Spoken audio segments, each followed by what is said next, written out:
Hello, this is the December 2013 video edition of the Iowa General Fund Monthly Revenue Memo. I am Jeff Robinson, Senior Fiscal Analyst for the Iowa Legislative Services Agency, the nonpartisan support agency of the Iowa Legislature. December 2013 was a significantly negative net revenue month when compared to December 2012. Net revenue declined $98.3 million, or 17.4%. The dollar and the percent changes both represent the fourth largest declines since at least 1994. A portion of the decline was anticipated with changes to the deposit destination of gambling revenue and cigarette and tobacco tax, reducing revenue comparisons by a total of $22 million this month.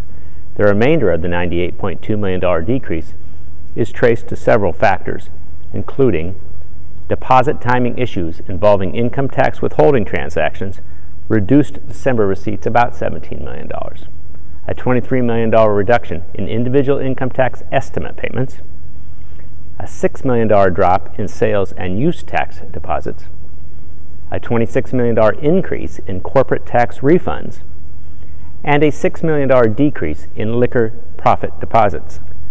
Over the first 6 months of the cash fiscal year, July through December, Iowa net general fund revenue decreased 1.5% compared to the same 6 months last year. For the cash fiscal year, only the inheritance tax and the franchise tax have produced gross revenue increases in excess of 3.5%. And the franchise tax, which is a tax paid by banks on net income, is negative once adjusted for franchise tax refunds issued this fiscal year. The Revenue Estimating Conference, or REC, met on December 12th to establish new revenue estimates for fiscal years 14 and 15. According to Iowa law, the December REC estimates are to be used by the legislature and the governor for budgeting purposes. If a lower estimate is established at a later conference meeting, the lower estimate will replace the December estimate in the budgeting process.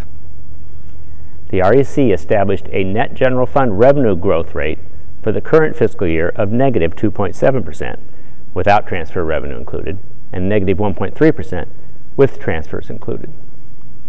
For the fiscal year that starts July 1, 2014, the REC established a revenue estimate excluding transfer revenue of positive 5% and positive 4.5% with transfers included.